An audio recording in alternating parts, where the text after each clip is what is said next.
Hello guys, welcome back to my YouTube channel HRM Pillar. This is Mahima here. So today I'm going to discuss a very important topic that is related to UGC NET exam paper 2, that is code 55, which is HRM, labor welfare or human resource management. So guys, the topic which I'm going to discuss today is from the unit 2, human resource management, and the subtopic is job analyst. So without wasting any time, let's start the video.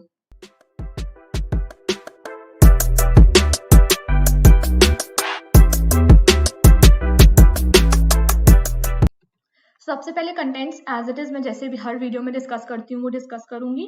I will be going to discuss the meaning, feature, purpose of job analysis, process कि कैसे होता है, then how we obtain information like methods of data collection for job analysis, then the advantages and the disadvantages. अब जो इसके outcomes होते हैं job analysis के, जॉब डिस्क्रिप्शन और job specification, that I will be discussing in part 2 of this video. So part 1 is related to the overall gist of job analysis और part 2 में मैं उसके outcomes that is job description, job specification को काफी deeply discuss करूंगी. इसके ऊपर मैंने अलग से वीडियो इसलिए बनाई है क्योंकि मैं अगर इसके अंदर डाल देती तो मैं ज्यादा फोकस नहीं कर पाती जॉब एनालिसिस के पार्ट पर, इसलिए मैंने इसकी वीडियो अलग बनाई क्योंकि ये भी उतना ही इंपॉर्टेंट टॉपिक है जितना जॉब डिस्क्रिप्शन और जॉब स्पेसिफिकेशन है. सो गाइस, पार्ट 2 भी आपका अपलोड हो जाएगा जल्दी से जल्दी.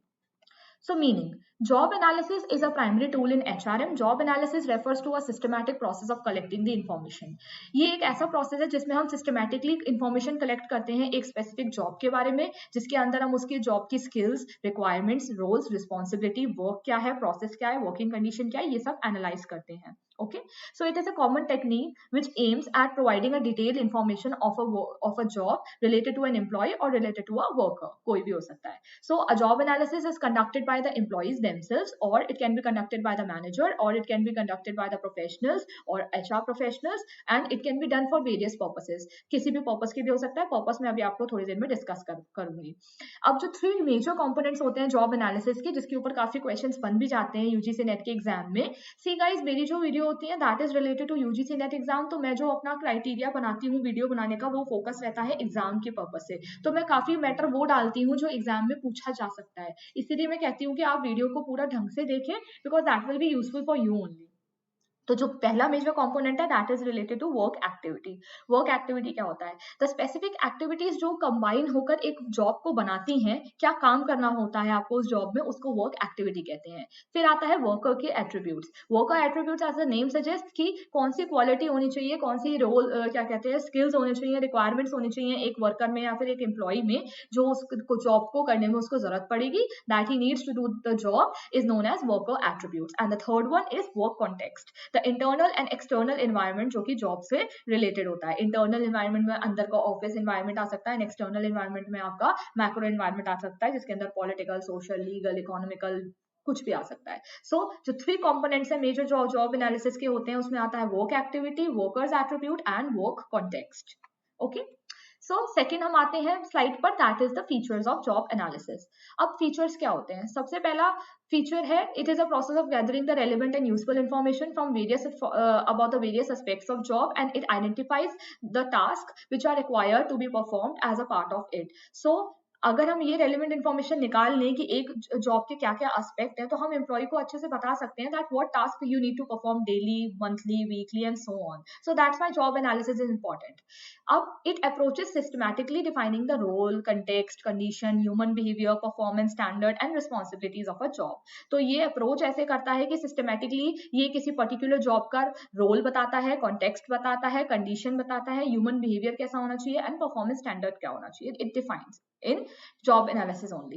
Third comes, it helps in establishing the job's worth. तो अगर if we do job analysis तो एक ऑर्गेनाइजेशन में उस जॉब की क्या वर्थ है रिलेटिव, वो पता चल जाती है कि how important that job is to an organisation. So in other words it measures the value and the contribution of that job in the particular organisation and in the particular growth of that organisation. Okay, Then comes it establishes the job relatedness, which is very crucial for HR decisions. अब क्या होता है कि job relatedness जो information होती है employ के बारे में वो उसके job analyze करके ही पता चलता है. तो जितने भी job analyst होते हैं वो जब job analysis करते हैं तो उससे काफी कुछ पता चलता है, जिससे HR डिपार्टमेंट में जब decisions लेने होते हैं during the time of recruitment, during the time of promotion, during the time of selection, compensation, training, health, safety, transfer, कुछ भी होता है, तो we always use to think कि कैसे हम डिसीजन लें, तो हम जॉब एनालिसिस उसके बेसिस पे डिसीजन लेते हैं। तो ये क्या इस्टेब्लिश करता है relationship? It establishes the job relatedness. Okay, so I guess आपको फीचर समझ में आ गए होंगे। Then comes the purpose, it is very important, that's why मैंने इसको ऐसे इंक्लूड किया है। तो सबसे पहले आता है आपका recruitment and selection. So job analysis helps in determining that what kind of person is required to perform a particular job. अब क्या होता है कि whenever we want to do recruitment और selection, we want to see the educational qualifications, the level of experience क्या है, physical, emotional, personal skills कैसी हैं, जो कि और क्या क्या चाहिए उस जॉब को कैरी करने के लिए। तो इसीलिए हमारा मेन जो ऑब्जेक्टिव होता है that is the right person must be fit in the right place at the right job. तो इसीलिए हमारा जॉब एनालिसिस करना जरूरी है at the times of recruitment and selection. Second comes performance analysis. Job analysis is done to check अगर goals और objectives किसी particular job के मेट हो रहे हैं या नहीं हो रहे हैं। It helps in deciding the performance standard, evaluation criteria and individual का क्या आउटपुट है उसमें। So on that basis overall performance of an employee is measured. तो इसलिए परफॉर्मेंस एनालिसिस के वक्त ये काम आता है। थर्ड है आपका training and development need analysis. तो जॉब एनालिसिस इसलिए भी यूज हो जाता है क्योंकि it helps in accessing the training and development needs of an employee. एक एम्प्लॉय को एक ऑर्गेनाइजेशन में एक काम करने के लिए कितनी ट्रेनिंग और कितनी डेवलपमेंट की कोर्सेज चाहिए, वो भी आपको जॉब एनालिसिस से पता चलेगा। तो इसमें क्या होता है कि द डिफरेंस इज कि हम उसके एक्चुअल आउटपुट और एक्सपेक्टेड आउटपुट को डिफरेंस कर कर हम ये डिटरमाइन कर लेते हैं कि कितनी ट्रेनिंग की जरूरत है अभी भी एम्प्लॉय को एक पर्टिकुलर काम करने के लिए। फिर आता है हमारा इसके बाद कंपनसेशन मैनेजमेंट। जॉब एनालिसिस बहुत ही वाइटल रोल प्ले करता है ये पता करने के लिए कि किसको कितना पे पैकेज देना है, what are the extra perks to be given, what are the benefits, fixed and variable incentives. After all the pay package depends upon the position, it depends upon the duties, responsibilities involved in a job. तो वो हमें कैसे पता चलती है? वो हमें पता चलती है कि एक रिलेटिव वर्थ क्या है उस जॉब की एक ऑर्गेनाइजेशन में, और वो हमें एचआर मैनेजर बताता है। और एचआर मैनेजर कैसे बताएगा? On the basis of job analysis. So compensation decide करने के लिए भी जॉब एनालिसिस बहुत इंपॉर्टेंट है। Then last comes job designing and redesigning. The main purpose of job analysis is to streamline the human effort and get the best output, possible output. तो इसमें क्या होता है, आपको बार बार रीडिजाइनिंग करनी पड़ती है, डिजाइनिंग करनी पड़ती है, इवैल्यूएट करना पड़ता है, और कभी कभी आपको एक्स्ट्रा रिस्पॉन्सिबिलिटीज भी किसी पर्टिकुलर जॉब पर डालनी पड़ती है। इससे क्या होता है कि एम्प्लॉय का सेटिस्फैक्शन भी इनहेंस होता है और आउटपुट भी इंक्रीज होता है। तो जॉब एनालिसिस से ही एक एचआर मैनेजर ये पता लगा सकता है कि राइट काइंड ऑफ टैलेंट कहाँ पे डालना है, राइट काइंड ऑफ जॉब कौन सी है, एंड उसको कैसे तरीके से रीडिजाइन करना है अगर वो फिट नहीं बैठ रहा है। तो these are the purposes of job analysis. I hope आपको गाइस समझ में आ गया होगा। अब मैं आती हूँ process of job analysis. So सबसे पहला इसका जो स्टेप है that is identification of job analysis purpose. Very easy, अगर हमें पर्पस नहीं पता होगा तो हम जॉब एनालिसिस कैसे करेंगे? सो देयरफॉर जो फर्स्ट स्टेप है वो हमें डिटरमाइन करना है कि नीड क्या है, डिजायर्ड आउटपुट क्या है जॉब एनालिसिस करने का। तो spending human efforts, energy as well as money is useless until HR manager don't know why the data is being collected. अगर एचआर मैनेजर को यही नहीं पता कि हम डेटा क्यों कलेक्ट कर रहे हैं जॉब एनालिसिस का, then it is useless and it is the wastage of the time and effort। तो हमें सबसे पहले आइडेंटिफाई करना है कि हमारा पर्पस क्या है जॉब एनालिसिस का। रिक्रूटमेंट करना हमारा पर्पस है, ट्रेनिंग करवाना हमारा पर्पस है, जॉब को रीडिजाइन कराना, या जितने भी मैंने पर्पसेस बताया उसमें से कौन सा पर्पस है आपको पहले आइडेंटिफाई करना होगा।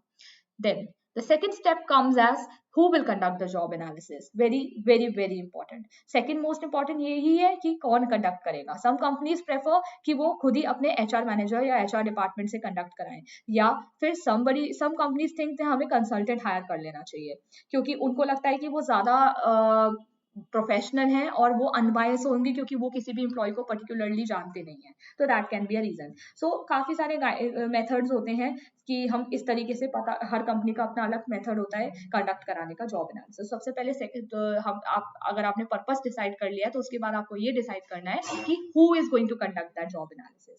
The third step is how to conduct the process. So deciding the way in which the job analysis process needs to be conducted is surely the next step. A planned approach must be there. एक पूरे process को करने के लिए एक planned approach होना चाहिए कि उस प्रोसेस को कैसे कंडक्ट करना है। Then comes strategic decision making. Strategic decision making में क्या आता है, हमें ये डिसाइड करना है कि एम्प्लॉय का कितना ज़्यादा कितने एक्सटेंट पर हमें इन्वॉल्वमेंट चाहिए उस प्रोसेस में। इसमें हमें लेवल्स ऑफ डिटेल कलेक्ट करनी है, सोर्सेज कहाँ कहाँ से आएगा, डेटा कहाँ से कलेक्ट होगा, डेटा के मेथड्स क्या होंगे कलेक्शन के, प्रोसेस कैसे करेंगे इन्फॉर्मेशन को, और उसमें से रिजल्ट कैसे जनरेट करेंगे, ये सब हमें स्ट्रैटेजिकली डिसीजन मेकिंग करनी पड़ती है पहले से। तो अगर आपको पता चल गया है कि आपने कैसे कंडक्ट करना है, उसके बाद आप डिसीजन मेकिंग करेंगे। Then comes the training of job analyst. This is also very important. आपको सबसे पहले, अगर जॉब एनालिसिस आपका जो नया है, तो you have to train him, और आपको ये बताना पड़ेगा कि कैसे प्रोसेस करा जाता है, how to conduct the process, और कौन कौन से मेथड्स हैं डेटा कलेक्शन के और रिकॉर्ड करने के जॉब डेटा को, that is important for job analysis. उसके बाद आपका आता है preparation of job analysis process. communicating it with the organization is the next step. आपको HR मैनेजर को कम्युनिकेट करना है कि आपने ये सारा प्रोसेस प्रॉपरली कर लिया है और एम्प्लॉय को पूरा सपोर्ट दिया है जॉब एनालिसिस ने, और इस स्टेज में आप सारे डॉक्यूमेंट्स की प्रिपरेशन करेंगे, क्वेश्चनर्स की प्रिपरेशन करेंगे, इंटरव्यूज और फीडबैक फॉर्म की प्रिपरेशन करेंगे कि ये अब आप उससे इंफॉर्मेशन लेने जा रहे हैं। उसके बाद very easy job data collect करेंगे। जब इंटरव्यू की तैयारी हो चुकी है, क्वेश्चनियर बन चुका है, फीडबैक फॉर्म भर चुका है, तो अब उससे भरवाना भी है, तो वो आ जाता है आपका कलेक्टिंग द जॉब डेटा। इसके बाद आप जॉब डेटा कलेक्ट करवाएंगे, जिसके अंदर एजुकेशनल क्वालिफिकेशन भी आ सकती है, स्किल्स आ सकती हैं, एबिलिटी आ सकती है, वर्किंग कंडीशन आ सकता है, traits, duties, responsibilities and employee का बिहेवियर आ सकता है। नेक्स्ट स्टेप आता है आपका documentation, verification and review. Proper documentation होना बहुत जरूरी है, जिससे कि आपको ऑथेंटिसिटी रहे डेटा की जब आप उसको कलेक्ट करें, और उसके बाद आप उसको रिव्यू करेंगे। ये एक फाइनल स्टेप होता है जिसमें आप फाइनल इंफॉर्मेशन देने वाले होते हैं किसी स्पेसिफिक पर्टिकुलर जॉब की, क्योंकि जब आप डेटा कलेक्ट करते हैं तो वो रॉ फॉर्म में होता है। अब उस रॉ फॉर्म को प्रोसेस्ड फॉर्म में करना बहुत जरूरी होता है, जिससे हम इंफॉर्मेशन कलेक्ट करेंगे। तो आपको डॉक्यूमेंटेशन करना है और ऑथेंटिसिटी क्रिएट करनी है डेटा की। जो हमारा बाद सबसे लास्ट में जो मेथड आता है, जो कि प्रोसेस होता है, वो होता है जॉब डिस्क्रिप्शन और जॉब स्पेसिफिकेशन, जो कि मैं आपको पार्ट 2 में और अच्छे से बताऊंगी। तो लास्ट स्टेप जो होता है प्रोसेस का, जॉब एनालिसिस का, वो ये होता है कि एंड में पूरा जॉब डिस्क्रिप्शन और जॉब स्पेसिफिकेशन एक पर्टिकुलर एम्प्लॉय का तैयार कर देना, जिसके अंदर you will segregate the information like roles, activities, duties, responsibilities, experience, traits, skill and etc. और भी बहुत चीजें होती है जो कि मैं नेक्स्ट पार्ट 2 की वीडियो में डिस्कस करूंगी। सो गाइज, आई होप आपको प्रोसेस जॉब एनालिसिस का समझ में आया होगा। मैंने इसको बहुत ही इजी तरीके से समझाने की कोशिश की है। So how can we obtain information, methods क्या क्या होते हैं? वेरी इजी, मैं बार बार आपको रिपीट करके नहीं बताऊंगी। Observation method, it is very easy. Job analysis जो होता है वो ऑब्जर्व करता है एम्प्लॉय को और सारी इन्फॉर्मेशन रिकॉर्ड करता है कि वो कौन सा परफॉर्म कर रहा है टास्क, कौन सा नॉन परफॉर्म कर रहा है। सेकंड, इंटरव्यू मेथड, इंटरव्यू होता है एम्प्लॉय का और उसमें उसको ये पूछा जाता है कि आपका वर्किंग स्टाइल क्या है, आपने कभी कोई प्रॉब्लम फेस करी तो उसको आपने कैसे ओवरकम किया, कौन सी स्किल्स यूज करी, कौन सी टेक्निक्स यूज करी जॉब के परफॉर्मेंस के वक्त। So this is the interview method. Questionnaire method, questionnaire fill करवाते हैं, this is also common method. इसमें एम्प्लॉइज से क्वेश्चनर भरवाया जाता है और सुपीरियर और मैनेजर्स भरवाते हैं। रिकॉर्ड्स, एचआर डिपार्टमेंट अपने पास रिकॉर्ड्स रखती है फैक्ट्स के regarding job and job holder. उसके अंदर जो जॉब एनालिस्ट है वो क्या कर सकता है, उस इंफॉर्मेशन को रिकॉर्ड से लेकर हेल्प कर सकता है अपनी इन जॉब एनालिसिस। फिर फिफ्थ आता है क्रिटिकल इंसिडेंट। क्रिटिकल इंसिडेंट में क्या होता है कि जॉब होल्डर से कुछ डिस्क्राइब करवाए जाते हैं, इंसिडेंट उनसे पूछे जाते हैं जॉब से रिलेटेड, कि पास्ट एक्सपीरियंस में अगर आपके साथ कोई इंसिडेंट हुआ हो जॉब से रिलेटेड और आपने उसको कैसे हैंडल किया और क्या आपने स्किल्स यूज करी, और फिर आप उस इंसिडेंट्स के बेसिस पर एनालाइज कर सकते हो और उसको जॉब एरियाज में डिस्क्राइब करके क्लासिफाई कर सकते हो on the basis of the information analysed and collected. Okay, तो ये 5 तरीके होते हैं। Advantages of job analysis: provides the first-hand job-related information, helps in creating right job employee fit, helps in establishing effective hiring strategy, guides through performance evaluation and appraisal process, help in analyzing training and development needs, and last, helps in deciding compensation and benefits. अब guys, अगर आप चाहते हैं कि मैं एक एक को बताऊं, क्योंकि ये बहुत ही easy है words, इसमें ऐसा कुछ मुझे नहीं लगता 5 पॉइंट्स में से या 6 पॉइंट में से कुछ भी पॉइंट समझाने वाला है। It is very easy. आपको फर्स्ट हैंड इंफॉर्मेशन मिल जाती है जॉब एनालिसिस से, आपको राइट एम्प्लॉय एम्प्लॉय मिलता है राइट जॉब के लिए, आप हायरिंग स्ट्रैटेजीज बनवा सकते हो इससे, क्योंकि आपको जॉब एनालिसिस हो गया तो आपको पता चल जाएगा कि किसको किस पोजीशन के लिए हायर करना है। सो हायरिंग स्ट्रैटेजीज बन सकती हैं। आप परफॉर्मेंस अप्रेजल करवा सकते हो, परफॉर्मेंस एवेलुएट कर सकते हो, ट्रेनिंग और डेवलपमेंट आप नीड्स कोर्सेज आपको पता चल सकते हैं कि किस एम्प्लॉय को कितनी जरूरत है ट्रेनिंग की, और कंपनसेशन ऑफ बेनिफिट्स आप इससे हेल्प कर सकते हो कि किसको कितना पैकेज देना है, पर्क देना है, और किसको कितनी पे करना है, variable, flexible, as per their job. Disadvantages, it is time consuming sometimes, क्योंकि क्या होता है कि इसमें काफी टाइम लग जाता है जॉब एनालिसिस को जॉब एनालिसिस करने में, that's why it involves personal biasness, क्योंकि जब a job analysis is a part of your company only, so he can be biased toward some employees and he can give as per his data, कि वो अपने तरीके से data hinder कर सकता है। Then source of data is extremely small, sample size small होता है, इसलिए सोर्स ऑफ डेटा भी स्मॉल है।